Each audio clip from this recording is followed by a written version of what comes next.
नमस्कार। इसके पूर्व वाले पाठ में आपने चंद्रमा के अष्टक वर्ग के विषय में पढ़ा, अर्थात कौन कौन से ऐसे स्थान हैं जो सभी ग्रहों से चंद्रमा के शुभ और अशुभ स्थान को प्रदर्शित करते हैं।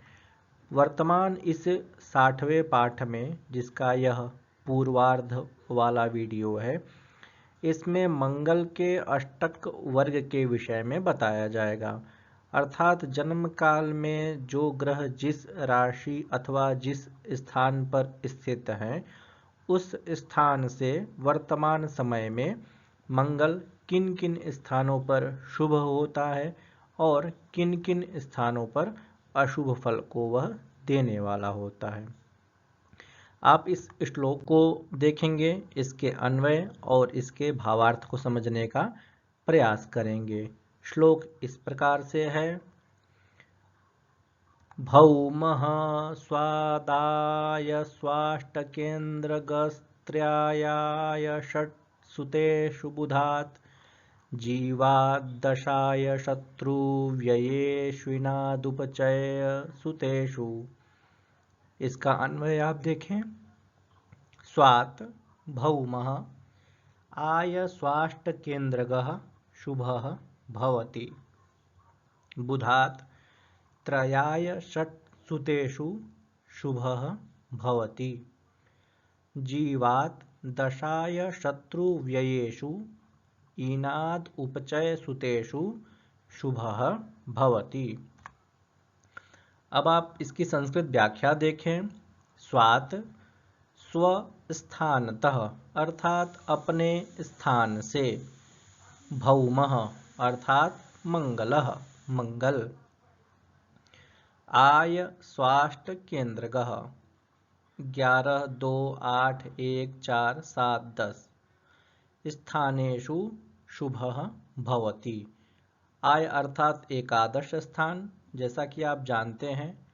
स्व अर्थात धन का स्थान, कुटुंब का स्थान। अष्ट अर्थात अष्टम स्थान और केंद्र स्थान अर्थात 1, 4, 7, 10। इन स्थानों पर मंगल शुभ होता है अपने से। बुधात् बुधतः त्रयाय षट्सुतेषु 3, 11, 6, 5 स्थानेषु शुभः भवति। त्रय अर्थात 3, आय अर्थात एकादश, षट अर्थात 6, सुत अर्थात 5। इन स्थानों पर शुभ होता है। जीवात अर्थात गुरोहो अर्थात गुरु से। दशाय शत्रु व्ययेषु 10, एकादश, षष्ठ और द्वादश। इन स्थानों में शुभ होता है। 10 अर्थात 10, आय अर्थात एकादश, शत्रु अर्थात छठवां और व्यय अर्थात 12वां। इनात सूर्यात, सूर्य को इन शब्द से भी द्योतित करते हैं। उपचय सुतेषु 3, 6, 10, 11, 5 स्थानेषु शुभः भवति। उपचय स्थान जैसे आप जानते हैं, 3, 6, 10, 11 स्थान को उपचय स्थान कहते हैं और सुत अर्थात पंचम स्थान। तो यह हुई इसकी संस्कृत व्याख्या। अब आप इसका जो भावार्थ है उस भावार्थ को समझने का प्रयास करें। यहाँ पर मंगल के अष्टक वर्ग के विषय में वर्णन किया जा रहा है। मंगल जन्म काल में जिस स्थान पर हो, उस स्थान से अर्थात अपने ही स्थान से वर्तमान समय में 11, 2, 8, 1, 4, 7 और 10 इन स्थानों पर हो तो वह शुभ फल को देने वाला होता है। अन्य स्थानों पर वह अशुभ फल को प्रदान करता है।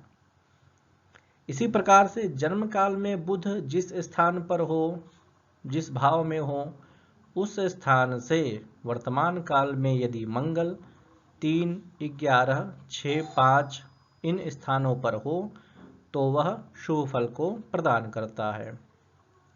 इसी प्रकार से जन्म काल में सूर्य जिस स्थान पर हो, उस स्थान से वर्तमान काल में 3, 6, 10, 11, 5 इन स्थानों पर हो तो वह शुभ फल को देने वाला होता है।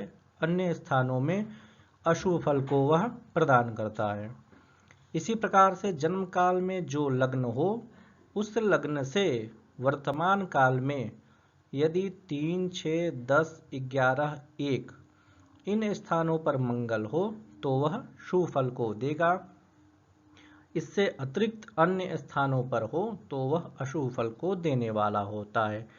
अष्टक वर्ग में सूर्य सहित 7 ग्रह और लग्न इन सभी का एक विशिष्ट समायोजन किया जाता है और यह देखा जाता है कि जन्म काल में अमुक ग्रह किस स्थान पर था और उस स्थान से वर्तमान काल में, मतलब हमें जिस समय का शुभाशुभ गोचर देखना है, उस समय वह ग्रह उस निर्दिष्ट ग्रह से कितनी दूरी पर है और वो जो दूरी है वो शुभ दूरी है अथवा अशुभ दूरी है, इसका परिज्ञान अष्टक वर्ग में किया जाता है।